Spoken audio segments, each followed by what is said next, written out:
All right, everybody, welcome to another IAEI News Live. My name is Thomas Dimitrovich, and today is a recorded session, again, on the road. And today, I want to cover NFPA 110. NFPA 110 is in mid-cycle, but I wanted to put together something that was educational on the changes of NFPA 110, which is the standard for emergency and standby power systems, and it all starts now.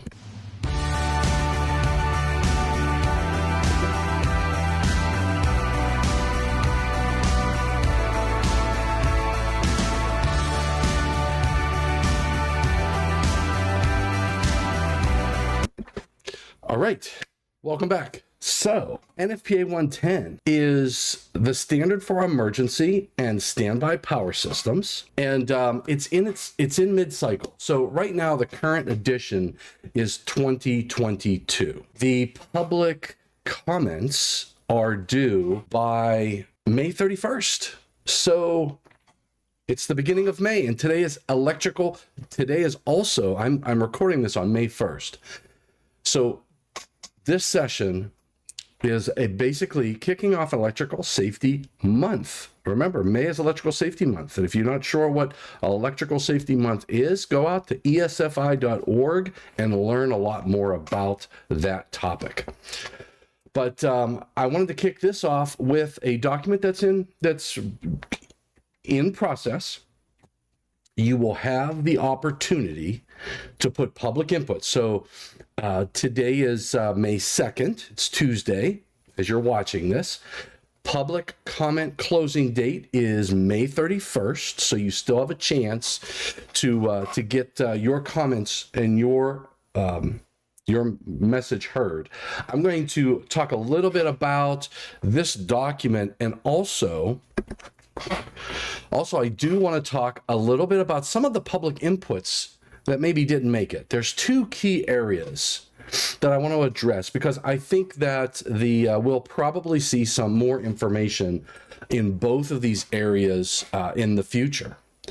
So I at least wanted to let you know that the change was proposed and it was not accepted, and I'll give you some insight to why it wasn't accepted. So first off, I am not speaking on behalf of NFPA. I am not speaking on behalf of the NFPA 110 committee, nor IAEI, nor Eaton, nor anybody, NEMA, nor anybody else that's out there. What comes out of here started up here. So, and I just want to basically go through a little bit of some of the key changes in NFPA 110.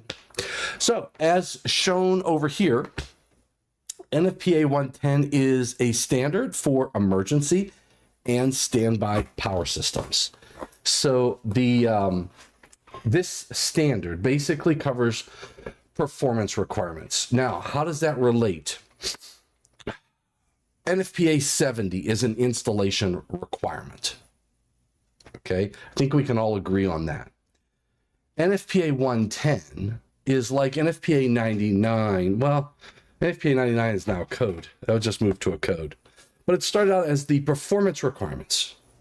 So when you see a document that says it addresses the performance requirements, this is going to complement other codes and standards that deal with emergency and standby power systems. So this is going to have some key attributes like the performance of the backup generator system, say how long or how much fuel you may need or how much fuel you have to at least have, things like that.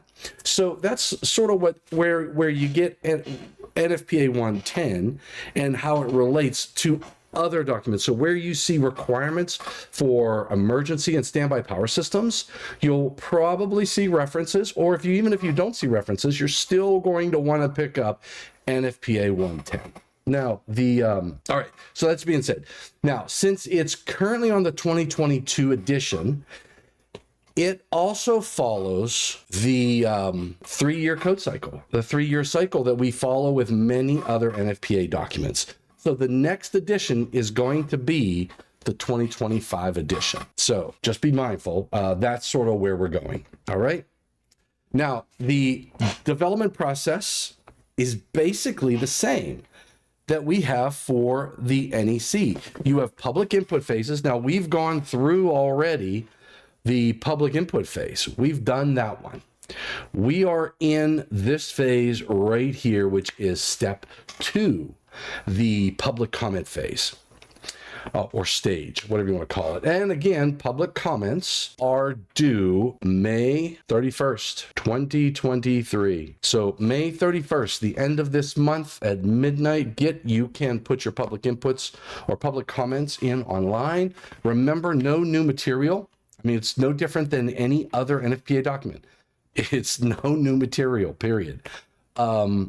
So you can look at the changes that were made in the first draft by going to the first draft report out there at www.nfpa.org/110. So you go to www.nfpa.org/110, and you can put the word NEXT right after 110, and it'll take you straight to the page that has the changes for the next edition, which will be seeking public comments. All right, so you'll be able to access the first draft report and submit a public comment. You'll see the dates for the notice of intent to make a motion will have to be submitted March 27th, 2024. The posting dates will be May 8th, and then you'll hit the, so NITMAMs are in here. There's your NITMAMs. And then when you get to the NFPA technical meeting, any NITMAMs become certified amending motions, CAMs.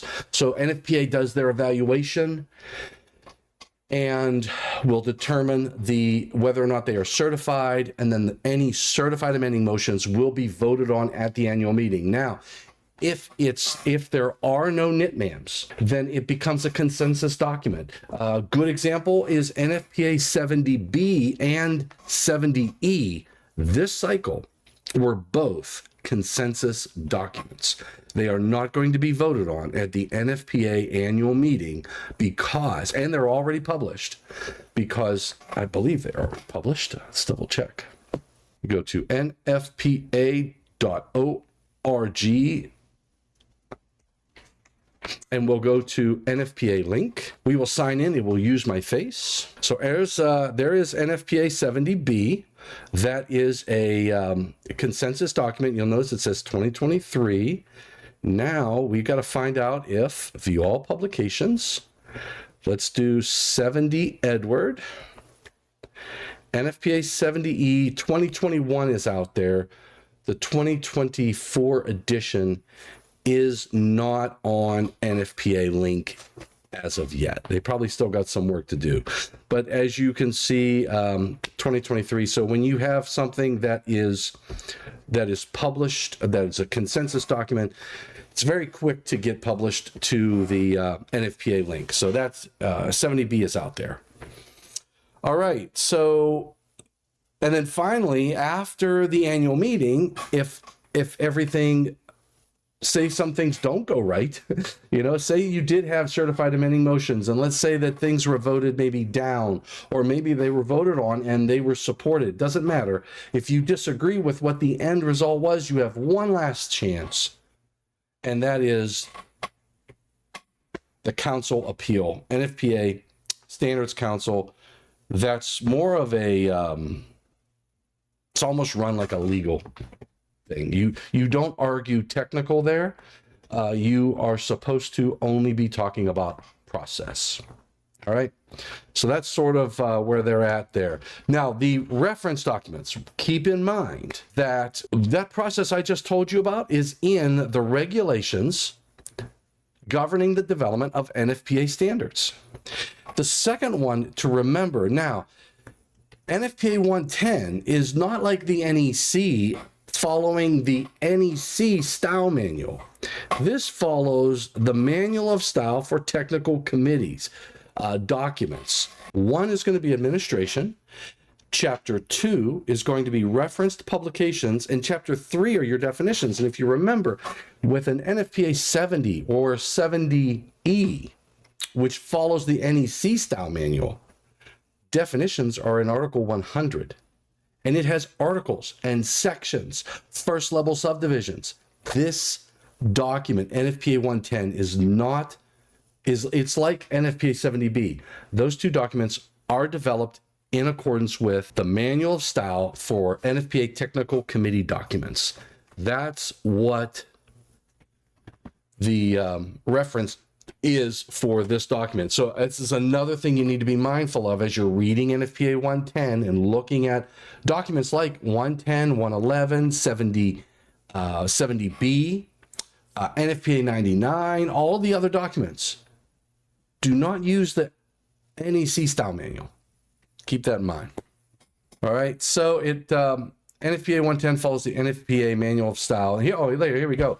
So the administrative sections are chapters 1 is administration. And when it says C 1.6.1, 1.6.2, 1.6.3, those are the references in the style manual, right?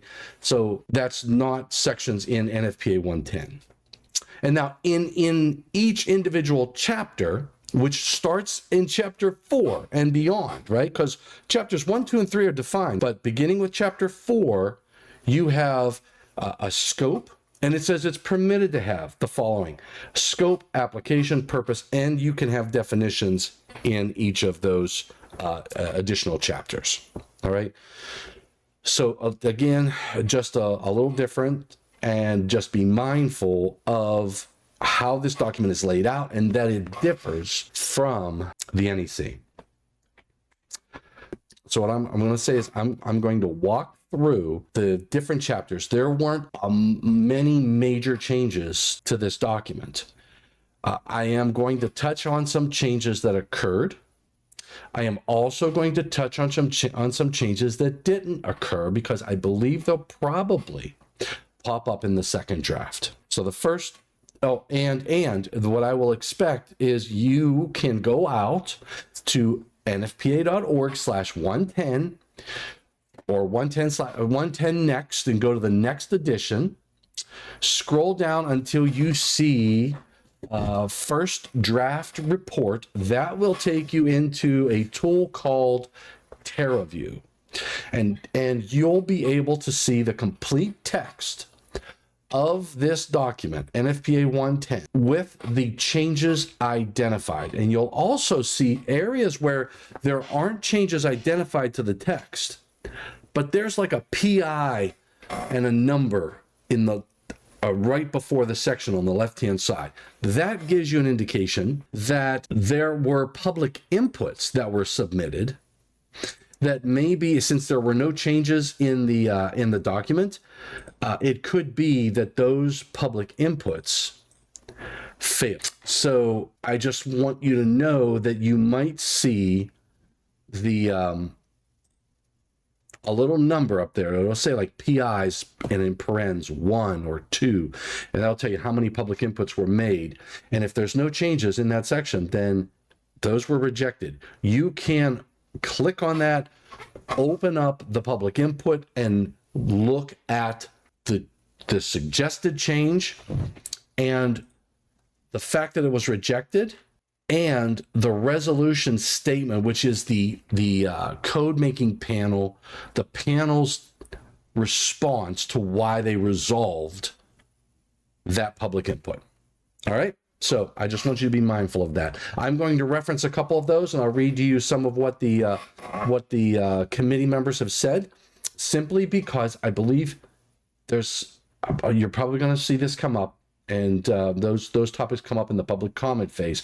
You might have a passion around it. So listen up, go out and look at those resources. I'm going to teach you to fish. That's what IAEI is all about. And we're going to help you navigate these requirements. All right. Let's get this party started. Administration, scope.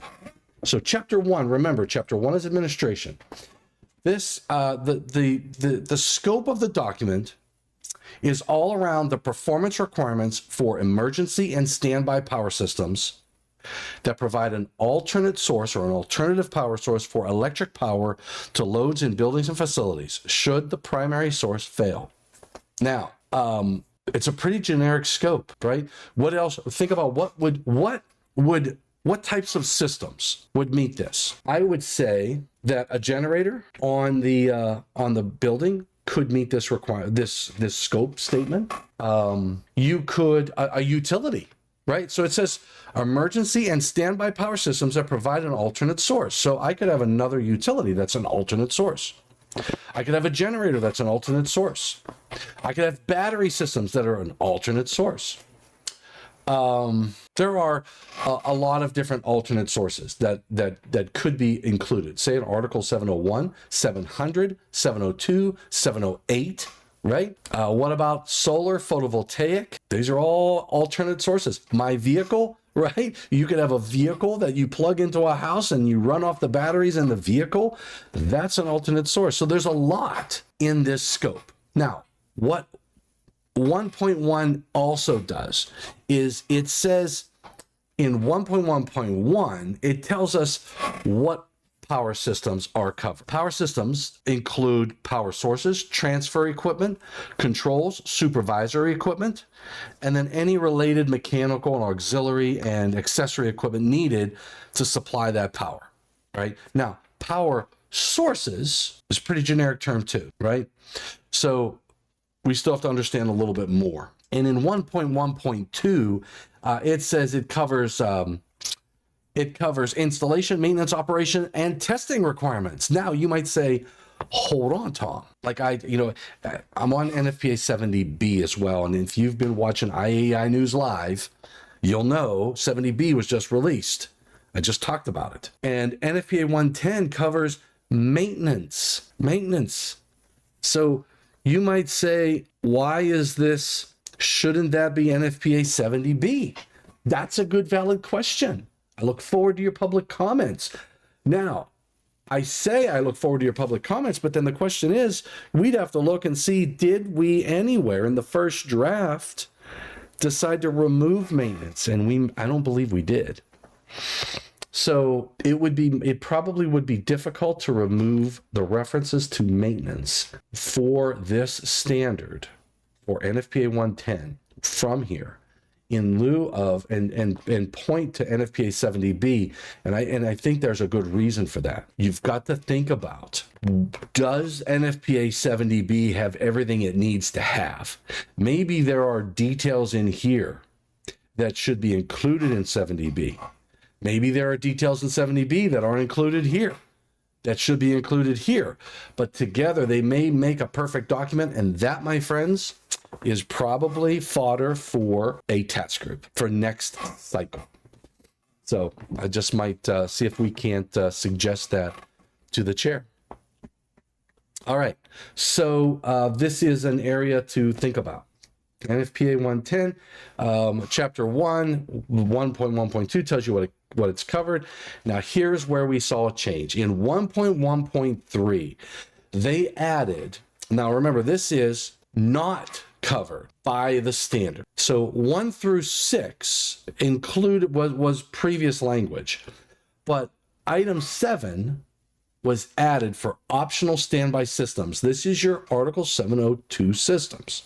So this is not about that generator that's on your residential dwelling unit or whatever structure that's there to keep that coffee pot hot, right? And making coffee. This is not about that. So this is not an Article 702 optional standby system. So keep that in mind. So that's in 1.1.3. Now there's a first revision and there were 2 public inputs. Both of these were worked into this. So the one public input says optional standby systems used solely for continuity of business operations. Okay. So this is not just life safety. Well, this is not covering. So it's saying that it doesn't cover, so they want to focus it on life safety. They're saying in this public input, optional standby systems used solely for continuity of business operations would not be included. The second public input by the same individual. He said optional standby systems that are not classed as level 1 or level 2 systems in accordance with chapter 4 of this standard. So what the code panel elected to do was not take his item 2, his second public input, and work it into list item 6, saying that optional standby systems, instead of the equipment of systems, he wanted to say optional standby systems that are not classed as level 1 or level 2. We didn't accept that, but we did put an item 7 for optional standby systems, and we felt that it met the intent of this submitter. All right. So 2 public inputs, 1 first revision, 1.1.3 is deemed modified, and there were no other changes in chapter 1. 1.1.4 tells you what the standard that NFPA does not address the establishing of criteria used for stored energy systems. And this is actually 1.1.5. I'll fix that. The selection of any of the following is not within the scope. So it doesn't tell you specific buildings or facilities or both. It doesn't talk about specific loads to be served and how to assign the type, class, or level to any specific load. So that's sort of the scope. Now, the purpose is performance requirements for an energy power supply system. But I was just looking. So it contains the performance requirements for the emergency power supply system. I keep saying energy, it's emergency power supply system. So this is for emergency. So that's the purpose. The standard contains performance requirements for an emergency power supply system. It doesn't tell you where the emergency power supply system is required. So don't look to this document to tell you whether or not your building is going to need an emergency power supply system, not energy, emergency. So, and it does say, so that's the purpose. It has the application, equivalency. Nothing in the standard is intended to prevent the use of systems, methods, or devices or equivalent or superior quality, strength, fire resistance, effectiveness, durabilities, etc., etc., etc.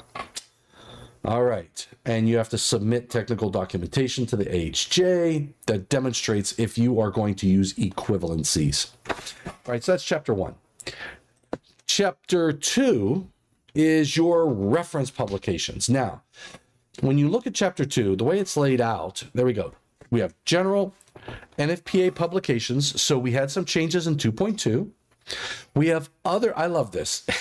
We have other publications, and then again, other publications within the same section. So 2.3 is other publications. 2.3.3 is other publications. So I'm not sure if I like that, but it is, what it shall be. Now, what we did in 2.2, now I'll just say, the general requirement says that the documents or portions listed in this chapter 2, the reference publications, are referenced within the standard and shall be considered part of the requirements. This is another big difference from the NEC. Remember, the NEC does not, if you have a reference, where do we find references in the NEC? In informational notes, because we say they are not enforceable. But here, they are enforceable because it says that the documents or portions of the documents that are listed in this chapter are referenced within the standard, and they are to be considered part of the requirements of this doc. That is an important distinction between NFPA 110 and the National Electrical Code, and even NFPA 70E. All right. Now, what we did in 2.2, we simply updated the dates on each of these reference documents. The titles all stayed the same. So all of these titles stayed the same, but these documents are all updated to the latest edition. You'll notice there's no change on NFPA 853. All right, so that's all that was happened. That's all that occurred in 2.2. 2.3 other publications, right? So 2.3 is other publications. 2.3 did it changed the title a little bit. So you have a 6.2. This is an IEC. So what is IEC? IEC is international standards. So the IEC 62282-3-100 covers fuel cell technologies. And they're specifically calling out part 3, stationary fuel cell power systems, safety. And the edition is 2019. So they changed the title a little bit on this publication. But IEC are the international standards. Other publications, Merriam-Webster. Oh, so remember, okay, so you're gonna love this. Remember in the National Electrical Code, we talk about Article 100 has the definitions. And I've said this before. What happens if the definition, if the term you're looking for and its definition is not in Article 100? Where do we go? And we said, well, the reference document would be Merriam-Webster's Collegiate Dictionary, the 11th edition. And, but how we get there for the NEC is a little convoluted, because that information is included in a style manual that the NEC doesn't necessarily follow. Okay, the NEC follows the NEC style manual. There's the other document that the manual of style, which includes the Merriam-Webster's Collegiate Dictionary reference. So what NFPA 110 elected to do, NFPA 110 elected to put the Merriam-Webster's Collegiate Dictionary 11th edition directly in the reference documents. So, and remember, it's enforceable. So in any case, they just updated the date from 2003 to 2020. But I love the fact that reference publication is put into the document. It removes all ambiguities, so you don't have to navigate the waters. All right, and those were the changes in Chapter 2. Pretty easy so far. And now we're going to get into terms. Now, this is where a couple things didn't make it. I'm not sure. Microgrid. So there were public inputs around microgrids, and the reference that was used to create the definition was IEEE 2030.7. So this individual made a public input, and he defined the term, but again, his goal was to actually get it used at various locations within the NEC, or I'm sorry, within NFPA 110. But I'll just tell you that those other areas failed, and we'll take a look at where he was proposing to use the term microgrid and how he was proposing to use it. And we'll talk a little bit about why it didn't get put in there. And because it didn't get put into the document, the rejection of, or the resolve for this public input was pretty straightforward for the code panel, because the term microgrid is not used in the document. So we could not add this definition, which basically says a group of interconnected loads and distributed energy resources within clearly defined electrical boundaries that acts as a single controllable entity with respect to the grid. That was the proposed terminology, and it was derived from the IEEE 2030.7.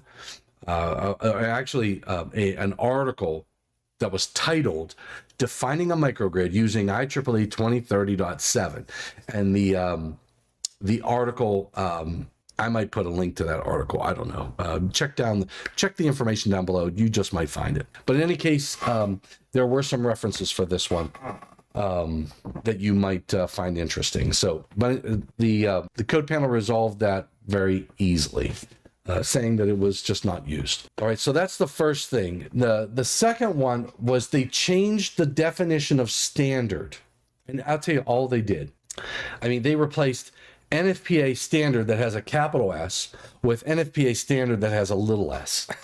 I mean, that's all they did to this definition. It was relatively simple. They just, in codes, including codes, they didn't capitalize codes, didn't capitalize standards, and instead of capital R for recommended practices, they put a small r and a small p for recommended practices. So no change, no technical, you won't do things differently because of the changes to this definition, this defined term of standard. They also so here's another thing they did. So there were three definitions, three terms that are defined, three defined terms: field labeled, fuel cell, and fuel cell system, that are basically extracted text. When you see the text that's here that has the brackets like that, that is extracted text, and you can't change the text. So what they did, they don't put the article reference. That's all they did, was removed the article reference, and they put the edition of the code from which they grabbed it, which they used the 2020 code. The 2023 code apparently wasn't available at this revision. So we'll probably, for a public comment, you'll want to go in and update those dates to 2023. But that's the only thing they changed for field labeled, fuel cell, and fuel cell system. Just the date, and they removed the reference to Article 100. Let's go down. Wait a second. There was a PI on, oh no, that was accepted. All right, we haven't accepted. 3.3.12, nickel cadmium battery, NiCad batteries. They added this definition. And the submitter noted that in section 5645, it states that the starter battery shall be lead acid or nickel cadmium, but not the nickel cadmium battery was not a defined term. And this gentleman changed that. So we have now a definition for a secondary cell in which the active material of the positive electrode is nickel oxyhydroxide, and the active material of the negative electrode is cadmium, and the electrolyte is dilute potassium hydroxide. Ooh, sounds scientific. So we have a new definition of NiCad, and we have a new defined term, optional standby systems, which we had to put in because why? Remember the change we made in chapter 1. We said that this document does not cover an optional standby system. And because we said it doesn't cover an optional standby system, the code panel felt it was necessary to define what is an optional standby system. So where did we get the text? We're not going to recreate the wheel. We just went over to the National Electrical Code, NFPA 70, and extracted the definition from 70, and we put it here in section 3.3.14 so that it is very clear that if you're going to exclude an optional standby system from this document, that you have to meet that definition, all right? Defined term. Oh, man. So, bypass, isolation. Well, I'll tell you what. I'll tell you what we did. So we had a suggested language for a primary source. So we had two rejected public inputs. One was a term that was called primary power source. And the submitter wanted to say that a primary power source is a source or source system that supplies all loads during normal conditions.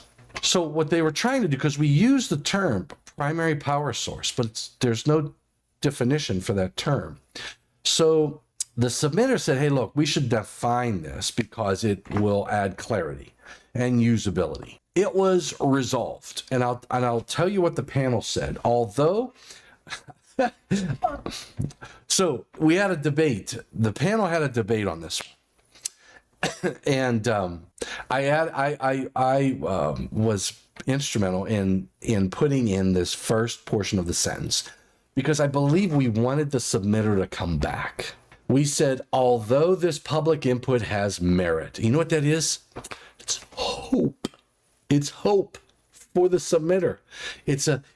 Remember, this is a rejection. This is a resolve statement telling them we didn't do what you wanted us to do, but we give you hope, saying, you had merit here. So we said the submitter has not met the requirements of section 4341 of the regulations governing the development of standards and provided the proposed text, including the words to be revised or deleted. The global input identifies a number of various terms. So it was a global input as to that which needs to be addressed without providing details on which terms should be addressed. A task group will be assigned to review the various uses of the phrase power sources prior to the second draft meeting.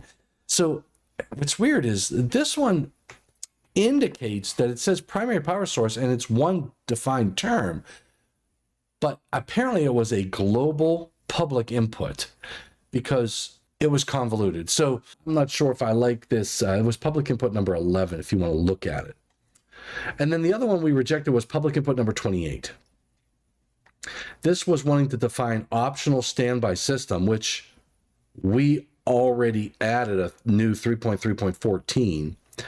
But their definition did not hold water. So this one wanted to define it. And what we had the debate on that panel was we didn't want the definition of an optional standby system to not match the National Electrical Code. So we extracted the text and we just resolved this public input saying that the NEC definition has been added.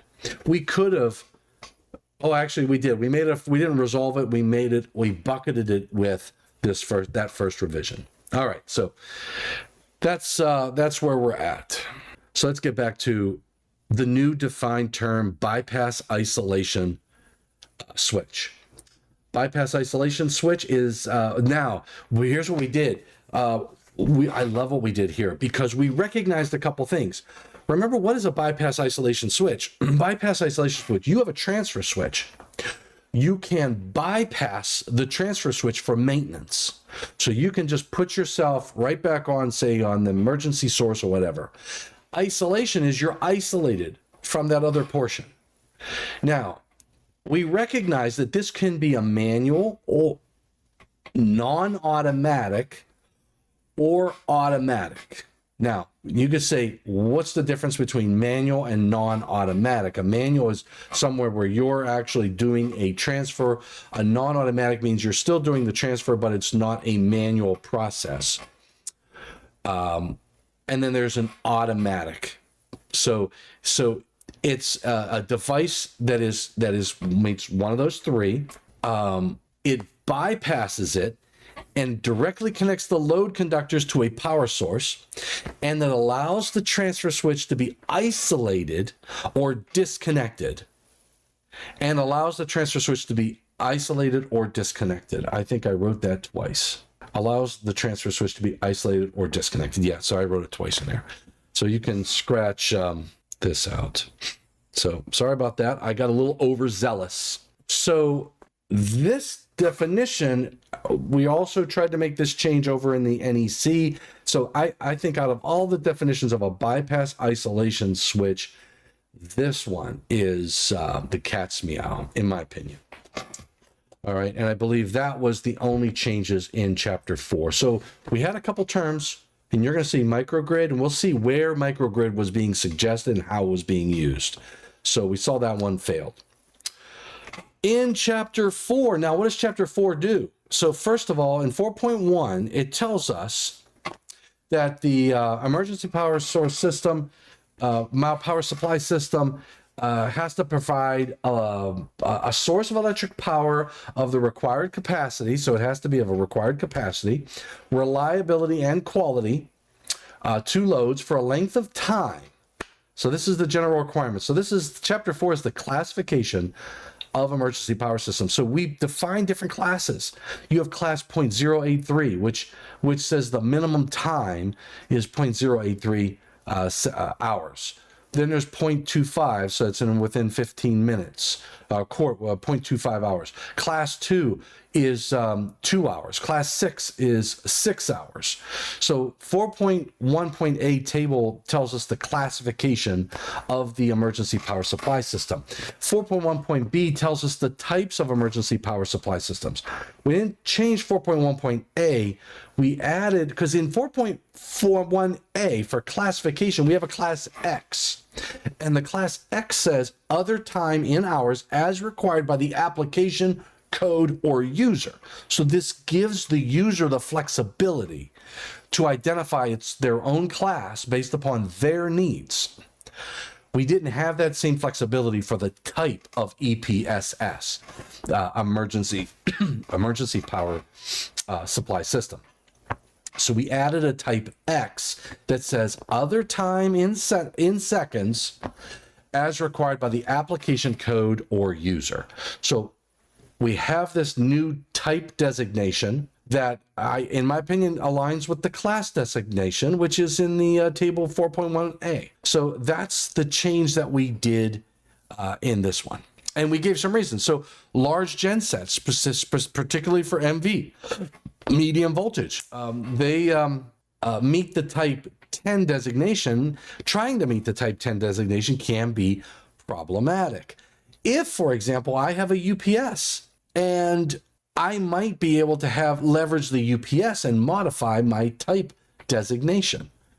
So it just provides flexibility for the specifications. So that's what 4.1 did.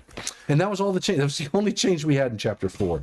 Now we're in chapter 5. There are 8 chapters and 3 annex materials. I'm only going to go through the chapters. Now, chapter 5. Let me go back. Hold on. There was one public input that drove that. Now, chapter 5 is emergency power supply, energy sources, converters, and accessories. Here is where a few public inputs failed. And I want to talk a little bit about this. The first one, before we even go to the next slide, they wanted to change the title of this and call it Converters, Microgrids, and Accessories. Remember that definition that failed in the first, in the definitions. Well, they wanted to add microgrids in here because the intent was to include microgrids. But it was resolved because here's the fundamental issue with using that term, microgrid. A microgrid is a system that is comprised of many different sources. I could have photovoltaic. I could have an energy, a battery. I could have wind.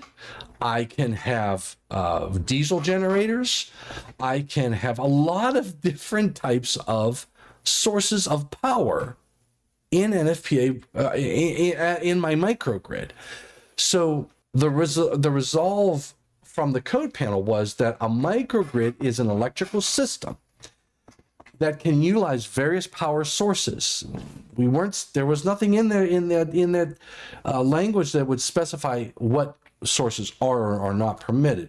A microgrid that includes approved power sources as required by NFPA 110 could be used as an emergency power supply. So we're sitting there saying, look, if you have the energy sources from an NFPA 110 perspective, if we tell you you can use a diesel generator with this much, if we tell you you can use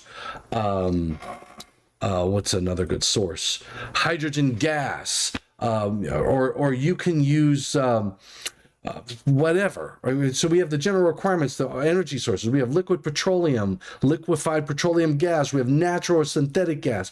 We have hydrogen gas. So we have those examples. If you want to use those other systems, then if you want to put them in a microgrid, there's nothing that says you can't. So we went back and forth. We said, well, if we start to try to define the microgrid and then say you can use a microgrid, then we have to make sure that we cover any of the details that might be associated with microgrids. Well, we felt that the basic fundamentals that we had included in 110 already addressed, and we did not need to go into those details. So that's we'll probably see something in second draft. So that's sort of where we were with that. Now, 5.1, energy sources. What did we change? Let me take a look. They wanted to add microgrid as the following, and this is where they were putting in. This was, I think, what hurt the whole concept of microgrid in 110. They wanted to add in section 5.1.1, what is 5.1.1? 5.1 is energy sources. 5.1.1 are general. And it says the following energy sources shall be permitted to be used. And it wanted to add a microgrid. Well, a microgrid's not an energy source. It's not hydrogen. It's not natural synthetic gases. It's not liquefied petroleum. It's not anything like that. A microgrid is a combination of sources connected together, just like the definition said. So the technical committee for 110 struggled with adding it there because it's not. 5.1.1 is specifically the types of materials you're using to generate power: hydrogen, natural synthetic gas, liquefied petroleum gas, liquefied petroleum products at atmospheric pressures specified, etc., etc. So it didn't fit. We didn't think it was appropriate to put there. So that was rejected. We did do a first revision. And the first revision that we did was in the annex materials. 5.1.1.1. So what is 5.1.1? Jeez, oh man. 5.1.1. 5.1.1 is for level 1 installations in locations where the probability of interruption of offsite fuel supplies is high. On-site storage of an alternate energy source sufficient to allow full output of the EPSS to be delivered for the class, blah, blah. So this is talking about the classification where the probability of interruption. So when you're looking at what we mean by the probability of interruption, they gave examples for probability of interruption could include earthquake, flood, or demonstrated utility unreliability. They added 2 items to this as further examples: wind damage, and you're going to love this one, cybersecurity. Now, what do we just add in NFPA 70? Cybersecurity references. Now, there's not a lot of meat on the bone in what we did in NFPA 70. A lot of NFPA documents are introducing the concepts of cyber attacks and the negative impact it can have on your power system from a reliability perspective. So cyber attacks can be an example of why the increase in probability of interruption. If you're not addressing cybersecurity, you don't have a cybersecurity plan, you don't have a review of your system for cyber attacks, you can't demonstrate that that even though all of this safety equipment is connected to the interweb, if you can't demonstrate that it can't be hacked and prohibit or reduce the performance of that emergency backed up system, then you might have to take a double look in section 5.1.1. All right. So that's what we did there. We added that annex material. In 5.2, what did we do in 5.2? Remember, 5.2 is titled Energy Converters. And in 5.2.1 is the general requirements. 5.2.2 is rotating equipment prototype. Units shall be tested with all blah, blah, blahs. And then in 5.2.3, there were no public inputs that we missed up there. In 5.2.3, we added, interestingly, short circuits. Remember 5.2.3 parent text. This 5.2.3 is titled Energy Converter Design and Testing. And it says that the energy converter for level 1 systems shall be specifically designed, assembled, and tested to ensure intended system operation under the following conditions, and it gives us 7. The first one talks about short circuits.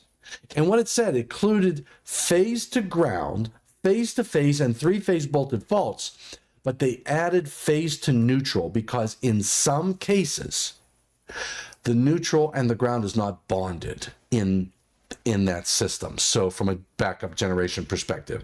So they wanted to make sure that we were still testing it phase to neutral. So that was the only change in 5.2.3. Then we go all the way to 5.6. 5.6 is rotating equipment. 5.6.4 is your prime mover starting equipment. And then 5.6.4.5 is your type of battery. Now, 5.6.4.5 says the battery shall be nickel cadmium or lead acid. And what they did was they said, look, we have nickel zinc, lithium ion, and we have and we wanted a language in there to cover any new technology that comes out with regard to batteries. So we said, or other stored energy technology capable of providing sufficient established prime mover cranking cycles. So we didn't want to limit ourselves to just nickel, cadmium, and lead acid. We introduced nickel, zinc, lithium ion, and then this nice little sort of catch-all for anything else that has the proper capabilities. All right, then we go to, now there was something in 5.6.5.2. All right, so this one wanted to introduce energy management system. In fact, I don't know if we covered it up above. There was a definition, a defined term that was rejected as well for an energy management system because we didn't use it. So there was a public input by the same individual to add the definition for an energy management system, and he extracted it straight from the NEC. And this was the downfall. So I think the fundamental issue you have with the definition of an energy management system in the code book, it says a system consisting of any of the following. Any of the following. And it has a list of components like a monitor, communications equipment, controller, a timer, or other devices. So any one of those and or controls an electrical load. So the problem the submitter wanted to add in item 6 for 5652, where it says control panels provided in accordance with 5651 shall contain the following. It had 6 items. The last one said load shed controls for level 1 systems, and they wanted to replace that with an energy management system. The problem with that is that load control and load shedding is not a part of what an energy management system is. An energy management system could just be a monitoring system that does no control. That would not suffice for 5.6.5.2. So we rejected that public input, and there was another public input that said 5.8 requirements for an energy management system, and we rejected that as well. So there was no pointer to 5.8 in that previous item. There was no connection. That could have stood on its own. So we did not add energy management system. We didn't add the defined term.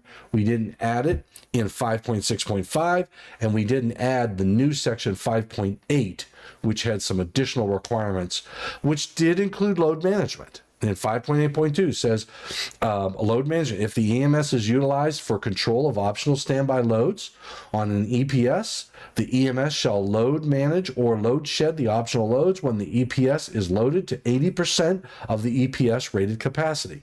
So it had some good language, but it just didn't fare well in 5.6.5.2. So I think that's going to come back next cycle. I think it can be cleaned up and probably be a viable something to add from an energy management system perspective. But in my opinion, too, the definition of an energy management system, in my opinion, needs to be looked at as well. And I believe it will be as part of the NEC process for next cycle. We're already working on 2026. Gotta love this stuff.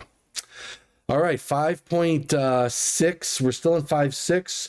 5654. So remember, 565 is control functions. 5654 says an automatic control and safety panel shall be a part of the EPS containing the following equipment or possess the following characteristics or both. Covered our butts there. And it has 1, 2, 3, 4, 5, 6, 7 items. 1 is the cranking control. 2 is your panel mounted controlled switches. And there was a removal of an OR. So in 2B, so 2 is panel mounted control switches marked run, off, and automatic to perform the following functions. In B, for the off, it said stop prime mover or reset safeties or both. We just said stop prime mover, reset safeties, or both. So we just took one of the ORs out. In item 3, we, instead of saying failing to start after specified cranking time, we say failure to start. And remember, 3 is controls to shut down and lock out the prime mover under any of the following conditions. Failure to start, which is not really changing. It's just changing failing to failure. I believe we're following that. No big issue there. In 3D, high engine temperature, and it says, and what it used to say was high engine temperature, unless high temperature is due to high lubricating oil temperature. What we modified that sentence to say is high engine temperature, as indicated by high engine coolant temperature, high lube oil temperature, or both. So it can be a cause from a high engine coolant or lube oil, or both of those. So we modified D in a minor aspect. And 3F is new. So 3F was added. Other conditions as required by the manufacturer of the prime mover. And that was, if we don't specifically call it out here in 3, if the manufacturer does, we want you to follow that. So don't ignore the manufacturer's instructions. That's all that we did in 3F. We made a change, which I don't think, we made another change in 4, didn't change the intent. In 4, it says individual alarm indication to enunciate any of the conditions listed in table 5654, and it said, and with the following characteristics, and we took out the word and, so we said with the following characteristics, A, B, C, and D. A is battery powered, B is visually indicated, and C and D changed. Instead of saying have additional contacts, we said having additional contacts. Big change there. Instead of saying in D, have a lamp test switch to test, we said having lamp test switch to test the operation of all alarm lamps. So minor changes to the words for readability and usability. We did not change the text there in 5654 paren 4, list item 4. We also made some minor changes to the notes to the table. Item B, instead of saying item B is not required, we said item B shall not be required. Big change there. It didn't change the intent. And we said in note 4, instead of item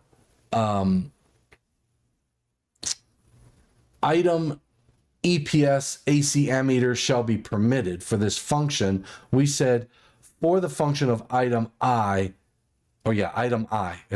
So for item I, and EPS AC meter shall be permitted. We're not changing the intent, just changing the words, usability, readability. So no big changes to the notes to that table. There was a PI that failed. It looks like it for level. Nope, that was accepted. 5.6.5. No, there was a 5.6.5.7. They wanted to add for level 1 systems. They wanted to add for level 1 systems the integrity of the EPS start signal circuit. So this was the start signal.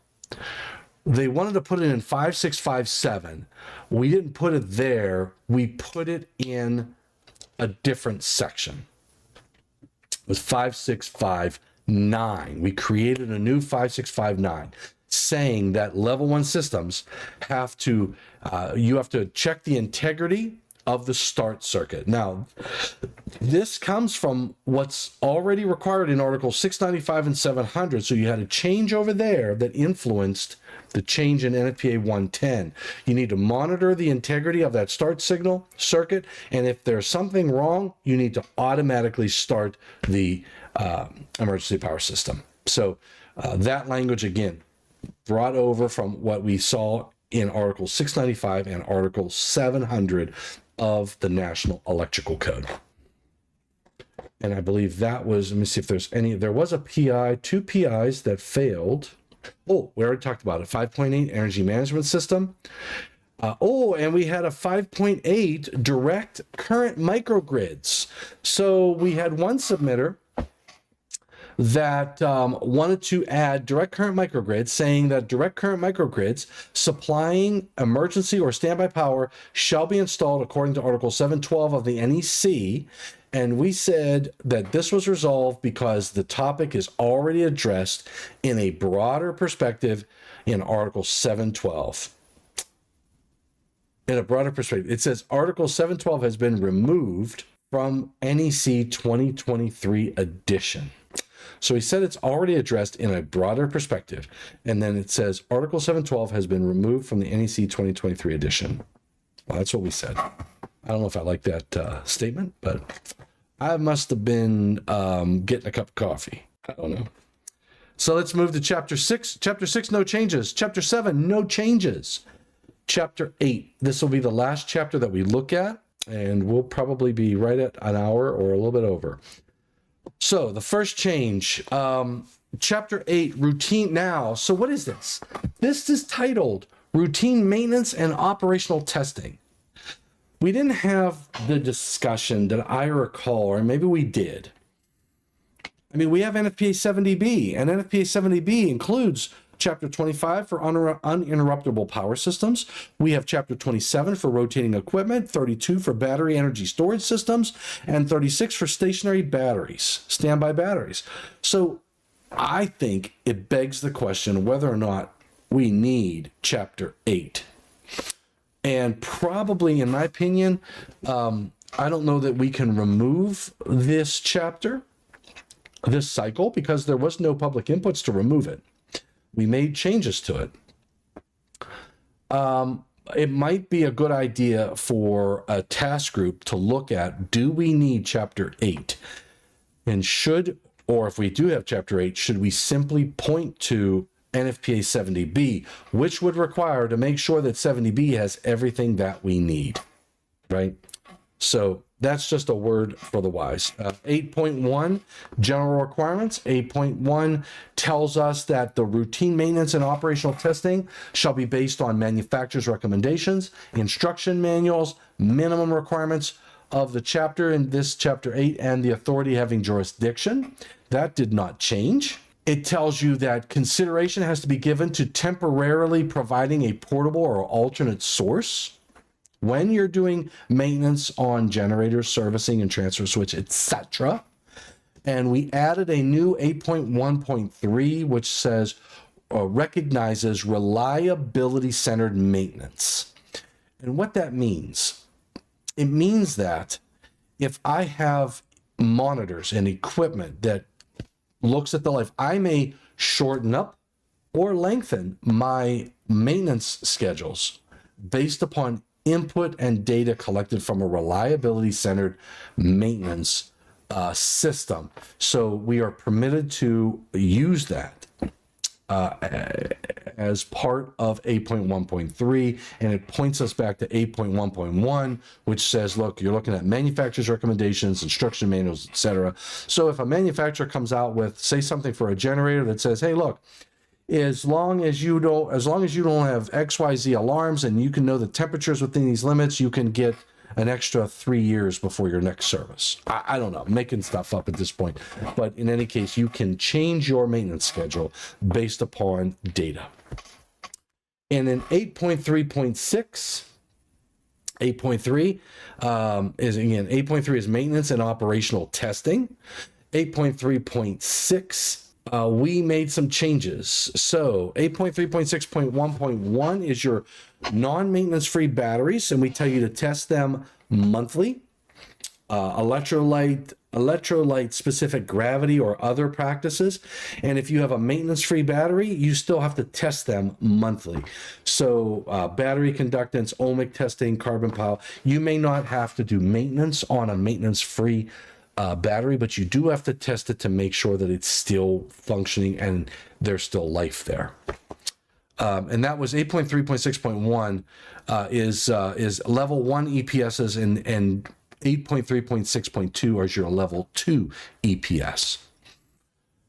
And then in 8.3.6.2, it basically tells you the level 2 EPS storage batteries used in connection with the starting and control system shall be inspected monthly and maintained in full compliance with manufacturer's recommendations, including electrolyte levels and battery voltage. So that's what we did in 8.3.6.2. Then we moved down to 8.4. Now 8.4 is titled Operational Inspection and Testing. They took 8.4.1, the parent text there, and they basically included that in a different section. So now we have an 8.4.1.1, which is your operational inspection and testing for a level 1 EPS and EPSS. And in 8.4.1.2, we have level 2 EPS and EPSS. So the level 1 EPS and EPSS is existing language. And they separated that into a .1 and a .2. EPS including all pertinent components, and then an EPS shall be exercised under load at least monthly. And then in level 2, we have new language for visual inspections for monthly for a level 2 system, and exercising under load at least monthly for, again, the level 2 systems. And make sure there was a PI down here. And this, though, there was a PI that failed because there was no substantiation provided for reducing the testing limits from 30% to 10%. So there was a desire to reduce some of the testing requirements for spark ignited generators. So we have this public input was seeking to differentiate diesel from spark ignited generators, and they wanted to say that you have to be exercised at a minimum of once a month. So you just have to exercise them. You can do loading that maintains the minimum exhaust gas temperatures. They wanted to add if after treatment systems exist, and 3 minimum loading requirements as prescribed. So they wanted to address that, and then say 10% of the EPS standby nameplate kilowatt rating instead of the 30%. So that was a problem. We didn't want to reduce it from 30 to 10%. We believed you still should load that to the 30% of that nameplate kilowatt rating. And they wanted us to include some requirements about the date and time of day for required testing shall be decided by the owner, so that you can figure out what part of the day you're going to do that. Equivalent loads used for testing shall be automatically replaced. And then, so they added some more details. There was some more text. That was all rejected. And I think we rejected all of that because of that moving the 30 to 10%. So if the submitter comes back with a little bit better language and maybe some more substantiation, you never know. We might accept that. That was the last change that did not, and that was, I'll tell you the public input number for that one was number 38. So if you're looking those up, and I don't believe there were any other public inputs. There was a PI 39 that failed. And again, because of the 30 to 10%. So that was PI number 39 failed for the same reason. So it was similar language in a different section. And so those are the requirements. So I just covered chapters 1 through 8 for NFPA 110, and this would be the 2025 edition of NFPA 110. I hope now we're in mid-cycle. I look forward to your public comments. Please go out there online if you don't like some of the things that occurred, or you want to help some of these other submittees around energy submitters. So if you want to help submitters with energy management, with microgrids, because they failed, or this gentleman about reducing that 30% load to 10% load and the other items that he was trying to get done, then, take a look at those public inputs that failed and the resolution statements and the substantiation. Maybe you can lend a helping hand. Share your expertise, share your knowledge. That's what the electrical industry needs. That's what the IAEI is all about. I really appreciate you taking the time this afternoon to watch this program and comment and all that jazz. Thanks to all of you who joined in. And for those of you who did not join live and watch, or well, this is recorded anyway, that did not join on Tuesday, May 2nd, and this is some other date, thank you for subscribing to IAEI's YouTube channel, because I know you're watching this on YouTube. So please remember to hit subscribe, hit that thumbs up, smash that I love it bell button, and we will see you soon online here on IAEI News Live. All right, everybody, take care, stay safe, God bless, and please stay healthy. See you next week.